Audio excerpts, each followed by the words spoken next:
As is typical for the series at this point, Persona 5 has received adaptations into both manga and anime, and I find the manga version much more interesting, if not necessarily better than the anime version because of its changes. Or, I did. Both versions condense things down a bit because the game is like 100 hours long. The anime has around 10 hours across 30 episodes to tell its narrative, while the manga doesn't really have a time limit, but you want to keep the plot moving to keep readers engaged and avoid cancellation, or having the manga take a decade to conclude like P3's did. The first change present in the manga is the removal of the framing device of Joker's capture much later in the narrative. On the one hand, said device didn't really offer all that much to the game, and I tend to forget it even exists until it pops up again at the start of each confidant and main arc. On the other, the traitor angle isn't even hinted at before it happens. But it's not like the player needs to spot certain clues to figure it out because it's obvious from the start. But the game intentionally withholds a few plot points prior to the reveal, with Joker's being drugged messing with his memories and making him forget those convenient details. Maybe the idea is Joker needing to retrace his steps to recall who the traitor is and what the plan is, which isn't really a factor now that the framing device is removed. It'll be interesting to see how the convenient holes in Joker's memory are explained in the manga. I thought when I wrote this part months ago.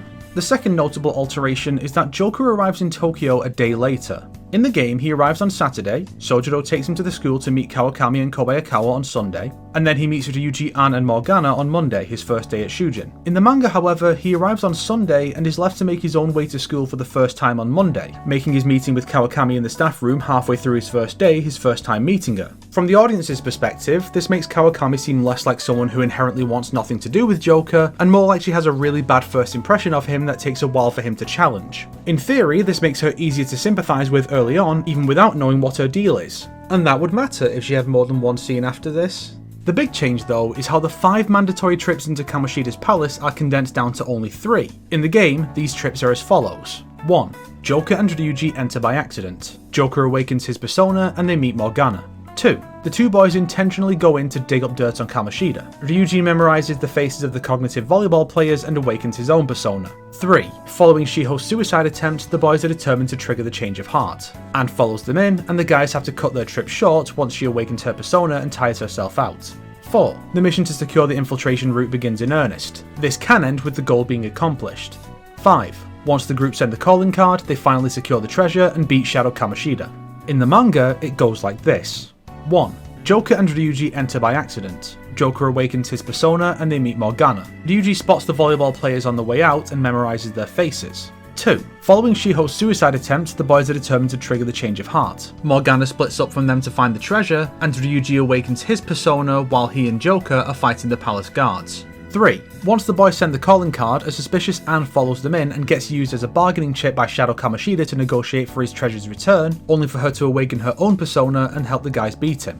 There are pros and cons to this much quicker pace. On the plus side, it means the whole arc is completed within 2 volumes and sets a precedent for arcs to last no longer than 2, such as the following arc lasting only 1 and a bit. And again, it makes the manga feel more fresh than if it had just followed the game structure beat for beat, as the anime and so many fanfics do. The negative, however, is that Anne feels underdeveloped, which is obviously not good when she's one of our group's founders, or technically not in this version. The scene of her breaking down in front of Joker over the abuse she suffered because of Kamoshida is completely gone. And with Shiho's suicide attempt moved up in the story, we get less time to see those two together, which is a problem when Shiho's fate is what spurs Anne into joining the group, and what makes her decision to make Kamoshida confess instead of killing him so powerful. So it's a little harder to fully grasp her character here. They did put some of this into the celebration at the buffet when Anne gets a moment alone with Joker, but it comes a little too late, I find. Still, the story is mostly preserved and it feels just fresh enough to justify its own existence as a different take on the game, rather than just being the exact same plot in a different format.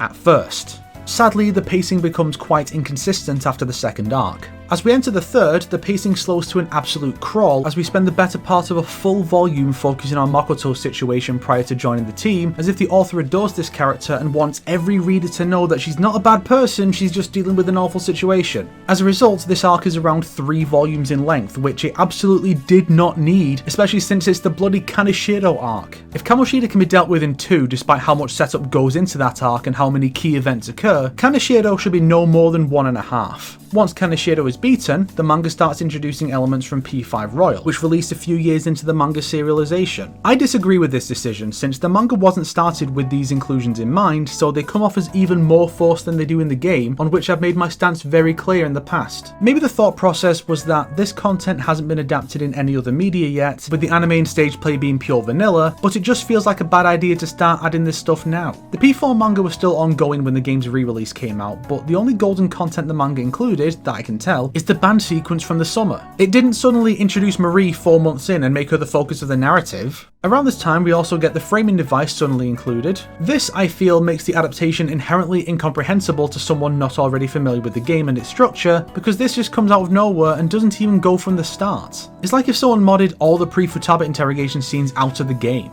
Speaking of the Futaba arc, the telling of the events is rather bland and goes out of its way to include even the excursion into the town to capture the thief, which is pure filler and should be cut in any adaptation. But then we get to the week of the team helping Futaba come out of her shell, and it's a montage that takes 2 pages, with the concluding beach trip being less than a chapter long. But we still have to include the Summer Food Festival filler from Royal to set up the arc that's already going to fall flatter than it did in the game. The pacing here is horrendous. And this brings us to where the manga is at currently. Yes, the manga started in 2016 before the game's Western release, and has only gotten to the Okumura arc by mid-2023. And with the Royal stuff being added, this thing is likely to conclude around 2028 or something, and without anything of note or value brought to this version of events past Volume 2. The most recent volume bored me into not even finishing it. It's a shortened version of the Hawaii trip with all of Yoshizawa's scenes surrounding it being included, since she needs some foundation for the final arc and they missed all her early scenes. It's just adapting the scenes as is with nothing new to them, and it's also the Okumura arc, the weakest part of the story in all versions. I am interested to see how Maruki's discovery of Joker's identity will work, seeing how he's not introduced until months after the group's last journey into the metaverse around the school. But aside from that, I see no reason to bother with this adaptation beyond the conclusion of the Kamoshida arc. That part showed a lot of promise for a version that would be interesting to experience and talk about. But beyond that, it's yet another bog standard Persona adaptation. And that sucks, because this very adaptation was what made me open up more to changes in adaptations, appreciating little differences that keep new versions feeling, well, new. I had hope at first, once I thought about the potential for an adaptation of the third semester to improve on the original, using Ren as an actual character to counter Maruki's viewpoint and turn it into an actual debate, instead of the group decides he's wrong so he is. But looking at how the rest of the manga is shaping up, doing nothing to deviate from Atlas's blueprint beyond shortening things, I think it'll actually be worse.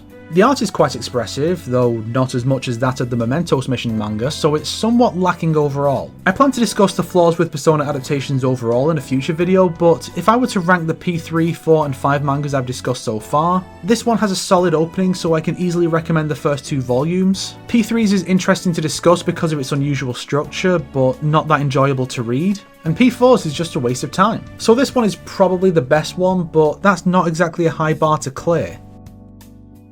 If you liked this video, why not subscribe and support me on Patreon like these fine people here? If not, then make sure to share it with your enemies so they can suffer along with you. Today's recommended video is why you need to read this Persona 5 manga by Nam's Compendium. It's about Mementos Mission, a much better P5 manga.